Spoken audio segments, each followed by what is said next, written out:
مراد نہیں ہے، بلکہ مفسرین کرام نے لکھا کہ جتنی بھی عبادت کی قسمیں ہیں، اب دیکھیں آپ ایک راستے سے جا رہے ہیں، راستے میں کوئی کانٹا پڑا ہے، اس کو اٹھا کے ادھر پھینک دیے تو یہ بھی عبادت ہے۔ کسی غریب کے پاس کوئی چیز نہیں تھی، آپ نے اس کو لے کے پہنا دی، یہ بھی عبادت ہے۔ کسی بیوہ کسی یتیم کے گھر میں آپ نے راشن پہنچا دیا تو یہ بھی عبادت ہے۔ تو اللہ پاک نے فرمایا اعبدو، اے لوگو عبادت کرو تم اپنے رب کی۔ عبادت سے مراد یہ نہیں تھا کہ تم صرف اور صرف نماز پڑھو یا صرف کلمہ پڑھ لو یا صرف روزے رکھ لو یا صرف عشر و زکوٰۃ دے دو، بلکہ جتنے بھی اللہ تعالیٰ کے احکام ہیں ان سب کو بجا لانا عبادت کا اصل جو مقصد ہے وہ یہی ہے۔ اب نظروں کی حفاظت کرنا یہ بھی عبادت ہے، حلال تجارت کرنا کہ اس میں سود نہ ہو، اس میں ملاوٹ نہ ہو، وہ بھی عبادت ہے۔ آپ کما رہے ہیں اپنے نفع کے لیے، یہ بھی عبادت ہے۔ حتیٰ کہ علماء نے اتنا لکھا ہے کہ اگر آپ واش روم میں گئے، سنت کے مطابق گئے کہ پہلے جو ہے آپ نے بایاں پاؤں اندر رکھا، پھر آپ نے پڑھا بسم اللہ اللہم انی اعوذ بک من الخبث والخبائث، اے اللہ میری حفاظت فرما جن مردوں سے بھی اور جنڑیاں عورتوں سے بھی۔ اب یہ دعا پڑھ کے آپ واش روم میں گئے، وہاں آپ 2 منٹ لگائیں، 5 منٹ لگائیں، 10 منٹ لگائیں، جتنا بھی وقت لگائیں وہ بھی عبادت بن جاتا ہے۔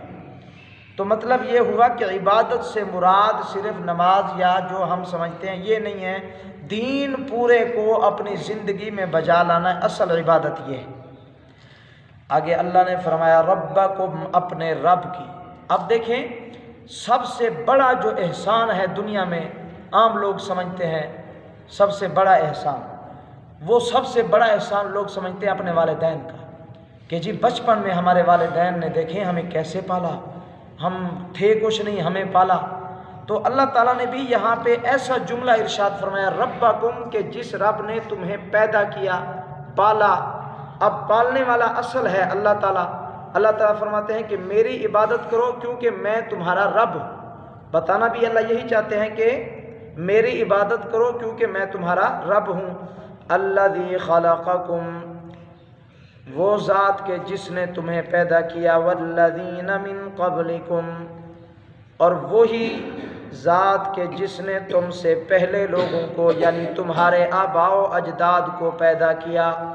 اللہ تعالیٰ فرما رہے ہیں میری عبادت کرو، میں تمہارا رب ہوں، تمہیں پیدا کیا، اور تمہارے جو آباء و اجداد تھے، اب اس سے اوپر چلے جائیں، دادا پر دادا جھر دادا ایسے چلے جائیں، وہ پتہ نہیں کہاں تک سلسلہ ہے، حتیٰ کہ حضرت آدم تک۔ حضرت آدم کو بھی تو اللہ تعالیٰ نے اپنی قدرت سے، اپنے ہاتھوں سے، اپنی شان سے، اپنی شوکت سے پیدا کیا۔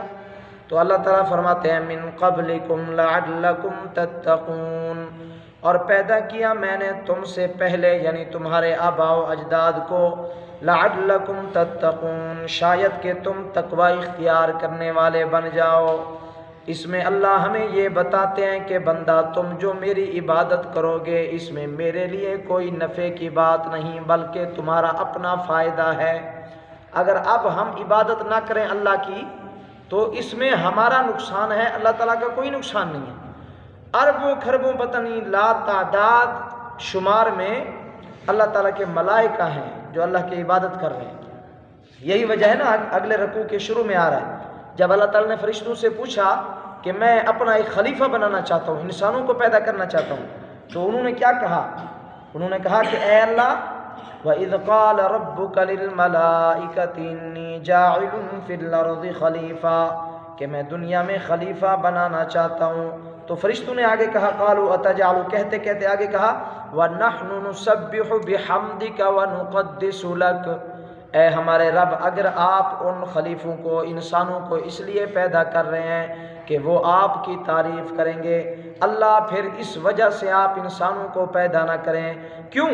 وجہ یہ ہے کہ آپ کی تعریف، آپ کی تسبیح بیان کرنے کے لیے تو ہم فرشتے بھی کافی ہیں، فرشتے کافی تھے، لیکن اللہ تعالیٰ فرماتے ہیں کہ تم اے میرے بندو تم عبادت کرو، تم میری عبادت کرو، کیوں؟ اس میں تمہارا اپنا فائدہ ہے، لعلکم تتقون، شاید کہ تم مجھ سے ڈرنے والے بن جاؤ۔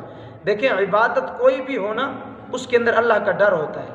اب دیکھیں کوئی آدمی نماز نہ پڑھے تو دوسرا آدمی اس سے پوچھ سکتا ہے آج کے دور میں تو معاذ اللہ اتنا ہو گیا کہ بیٹا اگر بے نمازی ہے نا تو باپ پوچھ نہیں سکتا اس سے.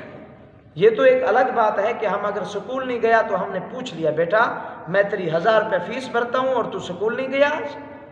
لیکن افسوس کیا ہے کہ آج کے مسلمان باپ کو اتنی جرت نہیں کہ بیٹے سے یہ کہے کہ بیٹا آج تو ظہر کی نماز پہ مجھے نظر نہیں آیا, آج تو مغرب کی نماز تو نے کہاں پڑھی, کس امام کے پیچھے پڑھی, کون سی مسجد میں پڑھی. یہ پوچھنے کی ضرورت ہی نہیں ہے, محسوس ہی نہیں کرتے ہم لوگ. لیکن عبادت کوئی بھی ہو اس میں اللہ کا ڈر ہوتا ہے. مثال کے طور پہ اب یہاں کوئی نماز پڑھ رہا ہے, اس سے ہم اگر نہ پڑھے, کوئی میرا کوئی شاگرد یا میرا کوئی بھائی, میرا کوئی دوست اگر نماز نہیں پڑھ رہا, میں اسے سختی نہیں کر رہا کہ تو نماز کیوں نہیں پڑھتا. اصل میں بندے کے اپنے دل میں جو ڈر ہوتا ہے اللہ تعالیٰ کا, اس ڈر کی وجہ سے عبادت ہوتی ہے. اب دیکھیں کہ روزہ رکھتے ہیں نا ہم, تو روزہ رکھ کے ہمیں کوئی دیکھ نہیں رہا ہوتا, نہانے گئے وہاں پانی پی لیں, ہو سکتا ہے کسی کو کیا پتا کہ اس نے پانی پی لیا, چلو وہ چھوڑیں, سوئے ہوئے ہیں کمرے میں, کوئی دیکھ نہیں رہا, وہاں ایک گلاس پانی پی لیں فریج سے نکال, کوئی نہیں دیکھ رہا. لیکن کیوں وہ نہیں کر رہے ہم؟ کیونکہ اللہ کا ڈر, لعلکم تتقون, جو عبادت کا فائدہ ہے وہ ہمیں نصیب ہو رہا ہے کہ اللہ کا ڈر ہمارے دل میں پیدا ہو رہا ہے. آپ جا رہے ہیں رستے میں, ہمارا دل کر رہا ہے کہ ایک گڑھا کھود دیں, پھر ڈر ہوا یار اللہ تعالیٰ دیکھ رہے ہیں, چلو لوگوں کو پتہ نہیں چلے گا کہ یہاں کس نے یہ حرکت کی ہے, لیکن اللہ تو دیکھ رہا ہے. ایسا نہیں کرنا چاہیے. جتنی بھی عبادتیں ہیں, ہر عبادت کے اندر جو اصل مقصد ہے وہ اللہ کا ڈر دل میں پیدا ہونا ہے. نماز پڑھتے ہیں اللہ کا ڈر پیدا ہو جائے, زکوٰۃ دیتے ہیں اللہ کا ڈر پیدا ہو جائے, ٹھیک ہے جی. جتنی بھی باتیں سب میں مقصود یہی ہے کہ اللہ کا ڈر پیدا ہو جائے. پھر آگے اللہ تعالیٰ نے یہ اعلان کیا کہ تم میری عبادت کیوں کرو, اس کی وجہ کیا ہے. 2 وجہ جو ہے پیچھے بتا دی ہے. ایک وجہ تو یہ کہ میں تمہارا پالنے والا, دوسری وجہ یہ کہ میں تمہیں بھی اور تمہارے خاندان کو, آباء و اجداد کو, سب کو پیدا کرنے والا ہوں. اب تیسری وجہ اللہ فرما رہے ہیں نا کہ میری عبادت کرو, اس کی وجہ کیا ہے, کیوں اللہ ہمیں کہہ رہے ہیں. الذی جعل لکم الارض فراشا والسماء بناء, اللہ فرماتے ہیں تم اس لیے میری عبادت کرو کیونکہ میں نے بنایا ہے تمہارے لیے زمین کو فراشا, بچھونا, والسماء بناء, اور فرمایا اچھا آسمان کو میں نے تمہارے لیے چھت بنا دیا. یہ کیسے ہوا؟ اب اس کی جو تاریخ طبری کے اندر, جو تاریخ کی مستند تو نہیں ہے لیکن پرانی کتاب ہے تاریخ کی, تاریخ طبری 8 جلدیں ہیں اس کی, موٹی ساری کتاب, اس میں لکھا ہوا ہے اس کے ضمن میں کہ سب سے پہلے اللہ تعالیٰ نے پانی کو پیدا کیا. پھر اللہ تعالیٰ نے جب انسان کو, مخلوقات کو پیدا کرنے کا ارادہ کیا تو ایک چھوٹا سا بلبلا, وہ جو پانی کا اکٹھے ہوتا تھا جہاں پانی, وہ بلبلا بن, اسی بلبلے کے اوپر اللہ تعالیٰ نے ایک چھوٹی سی زمین رکھی. پھر اس کو حکم دیا کہ پھیل جا. وہ پھیلتی گئی حتیٰ کہ ایک حصے پر زمین پھیل گئی اور 3 حصے اب بھی پانی موجود ہیں. 3 حصوں تک پانی رہا, ایک حصے تک زمین پھیل گئی تو اللہ نے کہا بس یہاں زمین رک گئی. اب پانی کے اوپر اگر زمین خالی ہونا تو وہ زمین ہمارا جو مکان بنتا تو اس سے گر جاتی, ہم چلتے تو کبھی یوں گرتی, کبھی یوں عمارت ہو جاتی, کبھی یوں ہو جاتی. اب دیکھیں نا زلزلے میں زمین یوں ہلتی ہے تو ہماری عمارتیں گر جاتی ہیں. اگر پانی کے اوپر زمین آ جائے تو پانی کے اوپر زمین کی وجہ سے ہماری عمارتیں گر جاتی. پھر اللہ تعالیٰ نے آخری پارہ اما یتساءلون سے پارے میں اللہ تعالیٰ نے اعلان کر دیا نا, وہ آیت آ گئی کہ اللہ فرماتے ہیں کہ میں نے پہاڑوں کو گاڑ دیا ہے, زمین کے اندر میں نے پہاڑوں کو گاڑ دیا ہے تاکہ یہ زمین حرکت نہ کرے. تم اس کے اوپر چلو, اس کے اوپر پھرو, اس کے اوپر مکان بناؤ, محل بناؤ, یہ حرکت نہ کرے. اگر ہم ایسے کھودتے زمین کو تو یہ ہلتی, کوئی چیز نہ بن سکتی, حتیٰ کہ انسان چلتے تو پھر بھی ہلتی, نہ چل سکتے.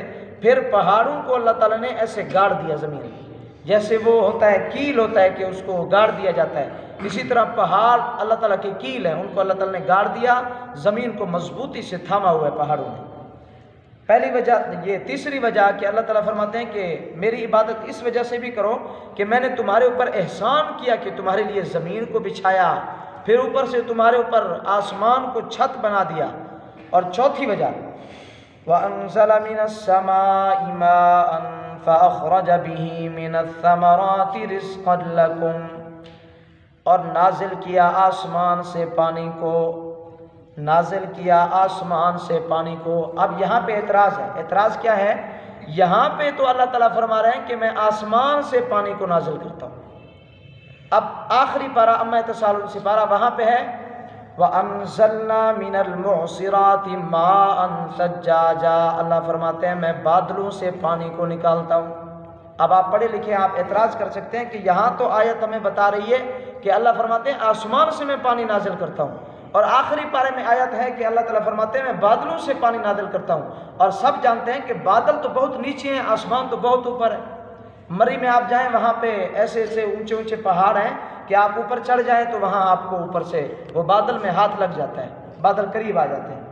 تو یہاں پہ تو اللہ فرما رہے ہیں میں آسمان سے پانی کو نازل کرتا ہوں، اور وہاں پہ تو اللہ تعالیٰ فرماتے ہیں کہ میں جو ہے نا یہ بادلوں سے پانی کو نازل کرتا ہوں۔ اب اس کا جواب کیا ہے؟ مفسرین کرام نے اس کے بہت سارے جواب لکھے ہیں۔ ایک جواب یہ ہے کہ اللہ تعالیٰ نے اصل میں آسمان کسے کہتے ہیں؟ آسمان کہتے ہیں اوپر کو۔ یہاں پہ آسمان سے مراد اللہ تعالیٰ کی وہ مراد نہیں ہے جو اوپر والا آسمان ہے، جو اللہ تعالیٰ کا آسمان ہے، 7 آسمان ہے، اس سے مراد وہ نہیں ہے۔ آسمان سے مراد یہاں پہ ہے اوپر۔ اب پانی بھی اوپر سے آتا ہے، بادل بھی اوپر ہوتے ہیں۔ اصل میں حقیقی طور میں تو پانی بادل سے آتا ہے، بادل نہ ہو تو پانی نہیں ہے۔ حقیقی طور پہ بارش اور پانی بادلوں سے آتا ہے۔ اللہ تعالیٰ نے جو یہاں پہ فرمایا من السماء یعنی اوپر سے پانی آتا ہے، یہ یہاں پہ مراد ہوگا آسمان سے پانی نہیں آتا، اوپر سے پانی آتا ہے۔ آسمان کا ایک معنی ہوتا ہے اوپر، اور آسمان ہیں بھی اوپر، بادلوں سے بھی اوپر، وہاں سے پانی آتا ہے۔ فَأَخْرَجَ بِهِ مِنَ الثَّمَرَاتِ رِزْقًا لَكُمْ، پس نکالا میں نے اس کے ساتھ من الثمرات پھلوں کو، رزقًا لکم تمہارے لیے رزق۔ یہ نباتات جتنے بھی ہیں یہ سب چیزیں کس چیز سے نکلتی ہیں؟ پانی سے۔ آپ دیکھیں جو بنجر زمین ہے کہتے ہیں کہ یہاں پانی کی کمی ہے، فصل نہیں ہوگی۔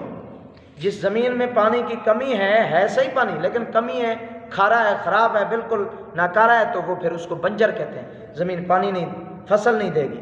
لیکن اللہ تعالیٰ فرماتے ہیں میں نے آسمان سے پانی کو نازل کیا، وہ زمین کو خوبصورت اور نرم و نازک بناتا ہے، تم اس کے اوپر اپنے پھل اگاتے ہو، وہ رزق نکالتے ہیں تمہارے لیے۔ فَلَا تَجْعَلُوا لِلَّهِ أَنْدَادًا، پس نہ بناؤ۔ اب دیکھو یہ 3، 4 اور 5 وجوہات اللہ تعالیٰ نے بیان فرمائی کہ تم میری عبادت کرو۔ 5 وجوہات، 5 دلیلیں دینے کے بعد اب اللہ تعالیٰ فرماتے ہیں کہ تم جب جان چکے ہو کہ تمہارے پیدا کرنے والا میں، تمہارے آباء و اجداد کو پیدا کرنے والا میں، تمہیں کھلانے والا میں، آسمان اور زمین کو بنانے والا میں، تیسرے نمبر پہ آسمانوں سے، 5ویں نمبر پہ آسمانوں سے پانی کو برسانے والا بھی میں۔